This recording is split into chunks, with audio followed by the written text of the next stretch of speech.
भारत सरकार से हमने परमिशन ली 14 मीटर की, और मैं कल मौके पर गया, डीएफओ को लगभग 6 किलोमीटर हमने घुमाया। कागज में जो पेड़ों की संख्या वो बताई गई 1,12,000, लेकिन अगर छोटे बड़े सबकी संख्या देख लें, मुझे लगता है कि उससे भी ज्यादा होगी, शायद 2.25 लाख 1,70,000 किसी ने बताया कि संख्या रही। कि एक तरफ पेड़ लगाने का दिखावा सरकार कर रही है कि पेड़ लगाइए और जीवन बचाइए, और दूसरी तरफ 100-150 साल पुराने पेड़ों को काट दिया जा रहा है। इन लोगों ने हजारों हजार पेड़ अपने सिर्फ भ्रष्टाचार की भेंट चढ़ा दिए। जब पेड़ बांट रहे थे वो, एक पेड़ हमें भी दे देते, हम भी पेड़ लेकर उनसे कम से कम ये बता देते कि आपकी नाक के नीचे 2-2 जिले गाजियाबाद और मेरठ और फिर मुजफ्फरनगर दूसरा एरिया पड़ता है, कम से कम आपको बता देते कि वहाँ सच्चाई क्या है। ऐसी कौन सी जल्दी आन पड़ी कि आपने 40 दिन में सारे पेड़ों की कटाई करने पर आप उतारू हैं? ऐसा कौन सा लालच है आप लोगों को? और मेरा सीधा भ्रष्टाचार का आरोप है कि यहाँ के वन विभाग के और पीडब्ल्यूडी के उससे संबंधित तमाम लोग उन पेड़ों को कटवाने में, उस भ्रष्टाचार में संलिप्त हैं। क्यों दिखावा कर रहे हैं पेड़ लगाने का, जब इतनी बड़ी संख्या में आपकी नाक के नीचे पेड़ कट गए? कौन जिम्मेदार है इसका? देखिए, मेन बात है कि एक तरफ तो हम ग्लोबल वार्मिंग की बात कर रहे हैं, एक तरफ पूरा विश्व इस समय जलवायु परिवर्तन के दौर से गुजर रहा है, और आप देखेंगे कि हर जगह हर मोमेंट पर ये बात की जाती है कि पेड़ लगाओ और जीवन बचाओ, ट्री सेफ, इस तरह की चर्चाएं चलती हैं। एनजीटी भी है, लेकिन मैं समझता हूँ हमारा मेरठ जो 1857 की क्रांति का ये शहर है, ऐतिहासिक धरोहर है, इस ऐसी जगह पर जहाँ ऑक्सीजन का जो बैंक था, तो मैं 2 जगह मानता हूँ, एक हस्तिनापुर में सेंचुरी क्षेत्र में, और दूसरा आपके गंग नहर की पटरी पर। अभी कुछ समय पहले पता चला कि वहाँ पर सड़क बनने वाली है, हालांकि प्रोजेक्ट पुराना है, तो हमने कहा कि सड़क आप बना लीजिए, लेकिन जितने पेड़ बच सकते हो बचा ले।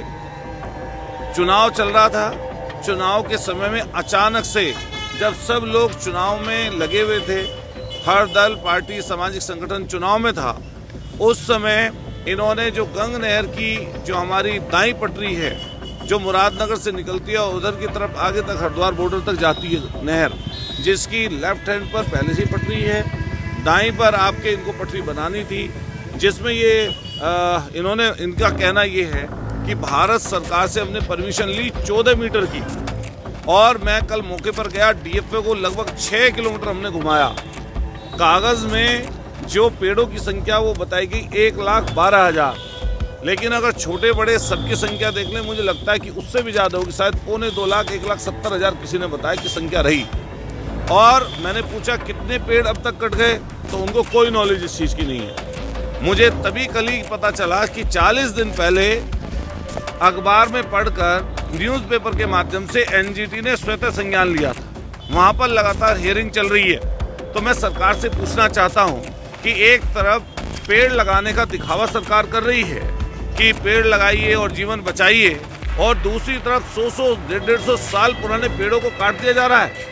भ्रष्टाचार की भेंट चढ़ रहे हैं। मैं तमाम वन प्रेमियों से और जो भी एनजीओज हैं उनसे सबसे अपेक्षा करूंगा, और दल सामाजिक संगठनों से भी, कि वो सब लोग इधर की तरफ ध्यान दें। इन लोगों ने हजारों हजार पेड़ अपने सिर्फ भ्रष्टाचार की भेंट चढ़ा दिए, और मैं खुद गया हूँ 6 किलोमीटर, हम लोग खुद उस गंग नहर की पटरी पर घूमे, और हमने डीएफओ से कहा, डीएफओ घुमाया कि इस समय वन की कटाई तुरंत बंद करिए।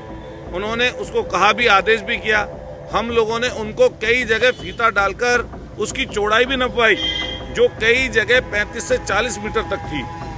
तो मेरा इसका कहने का लबोलवाब ये है कि सरकार के लोगों को इधर की तरफ ध्यान देना चाहिए। मैंने देखा आज मेरठ छोड़िए, सारे जगह के अफसर्स, ऑफिसर्स पेड़ बांट रहे थे। अरे आपका ध्यान नहीं गया? अरे क्यों बेईमानी करा रहे हो अपनी नाक के नीचे? और मैं कहना चाहता हूँ मेरठ की कमिश्नर महोदय से, हम लोग कल से टाइम मांग रहे थे उनसे कि समय दे दीजिए हमें। जब पेड़ बांट रहे थे वो, एक पेड़ हमें भी दे देते, हम भी पेड़ लेकर उनसे कम ये बता देते कि आपकी नाक के नीचे 2-2 जिले गाजियाबाद और मेरठ और फिर मुजफ्फरनगर दूसरा एरिया पड़ता है, कम से कम आपको बता देते कि वहाँ सच्चाई क्या है। एनजीटी में जब हियरिंग चल रही है, ऐसी कौन सी जल्दी आन पड़ी कि आपने 40 दिन में सारे पेड़ों की कटाई करने पर आप उतारू हैं? ऐसा कौन सा लालच है आप लोगों को? और मेरा सीधा भ्रष्टाचार का आरोप है कि यहाँ के वन विभाग के और पीडब्ल्यूडी के उससे संबंधित तमाम लोग उन पेड़ों को कटवाने में, उस भ्रष्टाचार में संलिप्त हैं। हमारी मांग है, मैं आपके मीडिया के माध्यम से तमाम साथियों से रिक्वेस्ट करूंगा, क्योंकि आप चौथा स्तंभ हैं, आप लोग सजग हैं, आप लोगों के माध्यम से सरकारी ऑफिसर्स तक और सरकार की तरफ ये ध्यान जा सकता है। कल मेरी आप सब लोगों से रिक्वेस्ट है कि हम कल लोग उसी गंगनहर की पटरी पर चलेंगे और आपको मैं मौके पर दिखाऊंगा कि कितना पेड़ उन लोगों ने काटा है। मैं आप सब लोगों से रिक्वेस्ट करूंगा आपके माध्यम से कि जो भी वन प्रेमी हैं, जो भी इससे संबंधित लोग हैं, वो सजग रहें, निकल कर आएँ। मैं मेरठ के लोगों से खास तौर से ये अपील करूंगा कि आपसे हमारा निवेदन है कि इसमें हमारी मदद करें।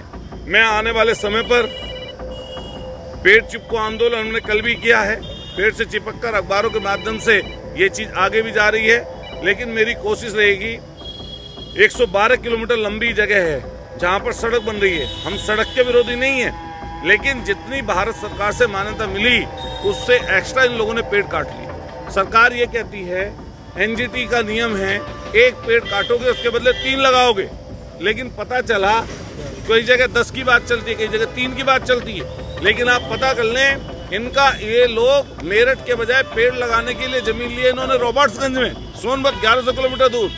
मेरठ में 48 डिग्री टेम्परेचर रहा, दिल्ली में 52 तक टेम्परेचर पहुंचा। ऐसे समय पर हम पूछना चाहते हैं सरकार से, क्यों दिखावा कर रहे हैं पेड़ लगाने का? जब इतनी बड़ी संख्या में आपकी नाक के नीचे पेड़ कट गए, कौन जिम्मेदार है इसका? हम लोग पदयात्रा भी करेंगे आने वाले समय पर पूरे रास्ते पर, और इस आंदोलन को कितना ही बड़ा करना पड़ेगा, हम आंदोलन चलाएंगे। सब्सक्राइब करें आपका अपना चैनल न्यूज टाइम नेशन, और हर खबर सबसे पहले पाने के लिए बेल आइकॉन जरूर दबाएं। और हाँ, खबरें पसंद आ जाएं तो लाइक और शेयर करना ना भूलें।